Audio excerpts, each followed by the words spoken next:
Cristo vem, prepare-se para encontrar o Senhor. Pela graça especial de Deus, encontrei o Evangelho de Jesus Cristo alguns anos atrás. Enquanto confessava meus pecados de joelhos em orações, implorando por perdão com fé no sangue de Jesus Cristo, Jesus me mostrou misericórdia e salvou minha alma. Nasci de novo. Avancei em orações, Ele santificou minha alma e depois me batizou com Espírito Santo e fogo. Na quinta-feira, 30 de julho de 2015, ouvi uma voz audível que me disse: "Você embarcará em uma jornada da qual poderá retornar ou não."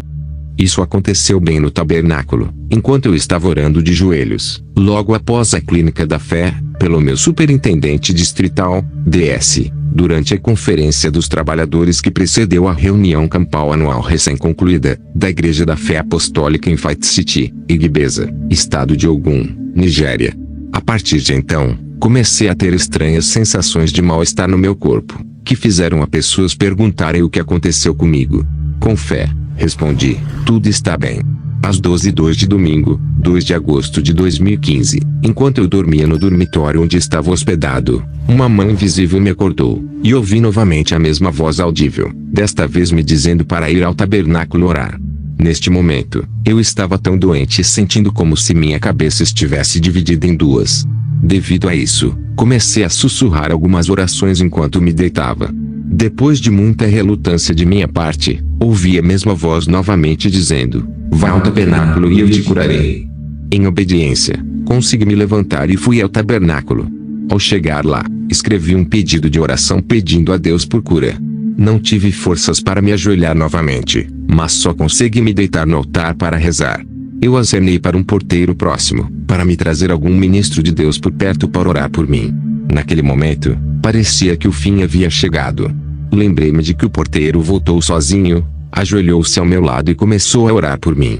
Foi depois de todo o incidente, o porteiro mais tarde narrou para mim que ele fez isso por ordem do ministro que ele viu, e que em seu caminho de volta para mim, ele ouviu a voz audível de Jesus que eu sofria ataque de flechas satânicas. Enquanto ele orava por mim, percebi que minhas forças diminuíram, e minha voz foi diminuindo gradualmente, enquanto eu respondia amém. Até que não consegui pronunciar mais nenhuma palavra. Isso era tudo que eu lembrava enquanto eu estava aqui. Então descobri que meu espírito, foi movido para fora do meu corpo, e quando meu espírito se levantou, vi meu corpo deitado no chão com flechas disparadas diante de meu corpo. Quando me afastei do meu corpo, vi o Senhor Jesus de pé ao meu lado, cheio de glória, e com um rosto brilhante, tão brilhante que eu não consegui olhar para o seu rosto. Ele me disse para olhar na escuridão na parte ocidental do tabernáculo, o lado do pavilhão oeste. Vi algumas pessoas na escuridão atirando flechas no meu corpo que estava caído no chão. Então percebi que a doença era resultado do ataque. Eu então perguntei ansiosamente quem eram aqueles que disparavam essas flechas, mas ele me disse que eu não precisava conhecê-los. Paraíso. Em um piscar de olhos, estávamos fora do tabernáculo, e em uma atmosfera muito diferente. O lugar estava cheio de glória, belas casas, paisagens impressionantes, mais do que as palavras poderiam expressar. Eu imediatamente soube que estávamos no céu. Jesus então me levou a uma casa muito bonita que não posso descrever com palavras. Essa foi a segunda vez que ele me levaria para aquela casa em particular. O primeiro incidente foi em um relato anterior, quando ele me levou para o céu. Lá eu vi pessoas que usavam roupas brancas como eu, se movendo em direção ao outro lado do céu junto comigo. Então cheguei a um rio na minha frente, e ao tentar atravessar, não consegui, enquanto outros que usavam a mesma roupa branca, faziam livremente. Quanto mais eu tentava, mais difícil ficava, e Jesus estava olhando para mim. Isso me levou a pedir a Jesus que me deixasse atravessar. Mas ele disse em sua resposta que aqueles que passaram não podem voltar para a terra. Comecei então a implorar a ele que me deixasse atravessar o rio, para que eu não voltasse à terra, para escapar das dores e lutas que eu estava passando na terra. Então, o Senhor Jesus me disse que não permitiria que meu cadáver fosse levado de volta para a casa da reunião campal, para que minha morte não afastasse as pessoas dele. Naquela época, eu não me lembrava de ter esposa, filhos ou quaisquer bens terrenos. Experiências e testes. Quando Jesus não me permitiu, apesar do meu pedido persistente para me deixar atravessar, lembrei-lhe dos meus sofrimentos na terra. Foi então que Jesus me disse que permitia que tudo acontecesse comigo. As coisas têm sido tão difíceis para mim em geral, desde a minha infância, e isso continuou, mesmo depois que conheci Cristo, de uma batalha para outra. O Senhor Jesus foi mais longe ao citar Apocalipse 13:7. E foi-lhe permitido fazer guerra aos santos e vencê-los, e deu-se-lhe poder sobre toda a tribo, e língua, e nação. Para minha alegria, ele também acrescentou Apocalipse 12:11. E eles o venceram pelo sangue do Cordeiro e pela palavra do seu testemunho, e não amaram a sua vida até a morte. Depois de perceber a seriedade de sua posição de não me deixar ir, pedi pelo falecido reverendo Suinka, o segundo supervisor da Igreja da Fé Apostólica na África. Ele respondeu: "Esse é o meu verdadeiro servo, e está aqui, no céu, comigo." Perguntei ainda ao nosso terceiro supervisor da África, o falecido reverendo Paulo Akazui. Ele me disse que está igualmente com ele no céu, mas tendo sofrido uma lesão, ele teve que levá-lo cedo para que sua obra não sofresse. Dormindo ou acordado? Em outro piscar de olhos, estávamos de volta ao tabernáculo, no acampamento, e o Senhor me levou a diferentes centros de hospedagem para campistas. Nosso primeiro local de visita foi o alojamento do meu DS, onde o encontramos orando de joelhos à noite. Isso alegrou meu coração. Saímos de lá para o dormitório de hospedagem no andar de cima, acima do centro de informações, onde eu estava hospedado com outros ministros. Encontramos pessoas dormindo fisicamente, mas muitos, segundo Jesus, estavam mais profundamente adormecidos espiritualmente. Jesus apontou para o meu pastor que estava dormindo fisicamente, mas não dormindo espiritualmente, e disse: "Ele é meu." Depois disso, nos encontramos, Jesus e eu, de volta ao tabernáculo. Entretanto, nunca caminhávamos para nenhum desses lugares que íamos. O movimento era na velocidade do pensamento.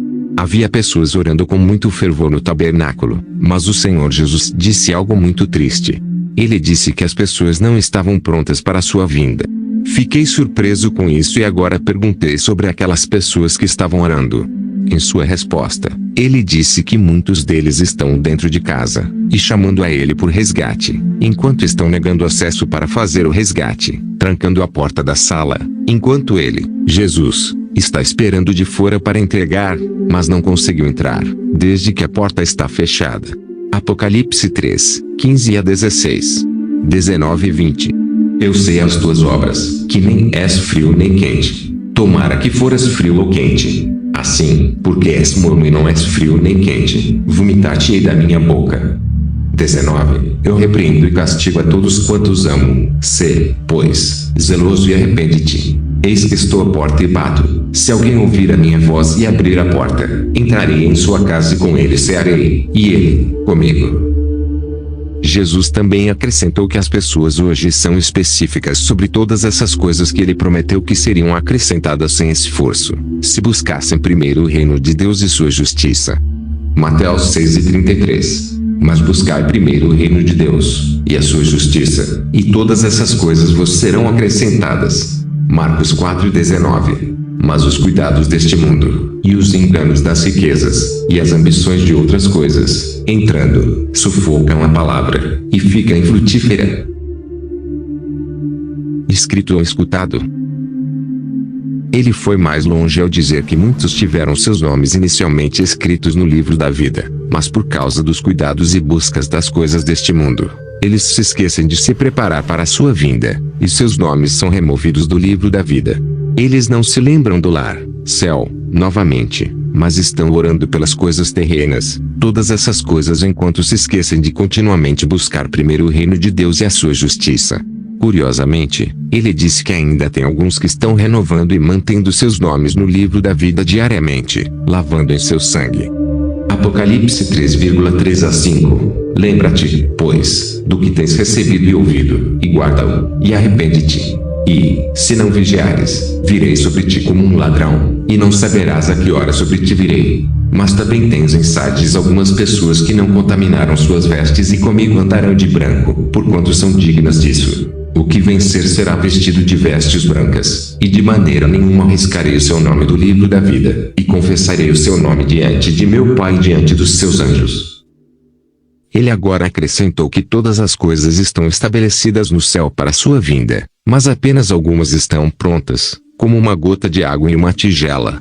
Jesus então disse especificamente que estava me enviando de volta ao mundo para um propósito particular, dizer às pessoas que sua vinda é muito, muito iminente. E de fato, menos de uma hora, profeticamente falando. 2 Pedro 3:8. Mateus 7:13-14. Entrar pela porta estreita, porque larga é a porta, e espaçoso, o caminho que conduz à perdição, e muitos são os que entram por ela, e porque estreita é a porta, e apertado, o caminho que leva à vida, e poucos há que a encontrem. Ele também me deu uma mensagem especial para minha esposa. Foi o momento em que me lembrei que era casado e tinha filhos. Respondi então a Jesus que como seria isso, já que não sou pastor, nem supervisor, nem homem de muitas palavras. O Senhor Jesus respondeu e disse que me apoiaria quando e onde eu estivesse para dar o testemunho. 3 respostas. Jesus acrescentou que haveria 3 categorias de pessoas que ouviriam meu testemunho. O primeiro ouviria a palavra e a espalharia. O segundo grupo ouviria, e emendaria seus caminhos, e ele os salvaria. O terceiro grupo desconsideraria o aviso e pereceria.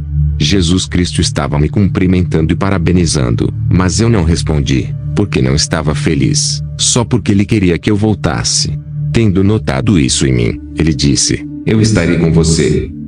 Por fim, Jesus me pediu para voltar ao meu corpo que estava no chão do altar do tabernáculo. Como eu estava relutante, ele me instruiu pela segunda vez e eu entrei. Foi quando acordei e comecei a chorar.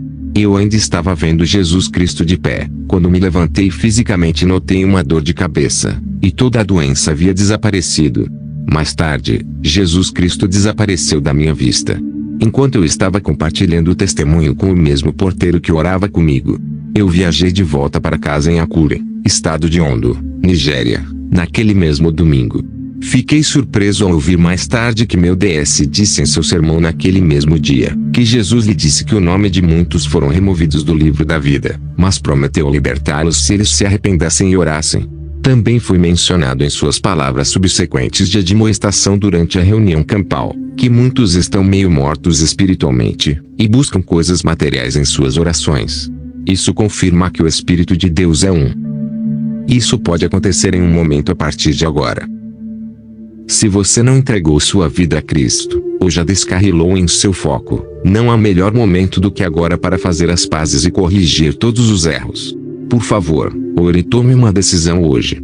Qual dos 3 grupos você quer pertencer? Eu imploro a você que por favor faça parte daqueles que mudarão seus caminhos e também compartilhe a mensagem.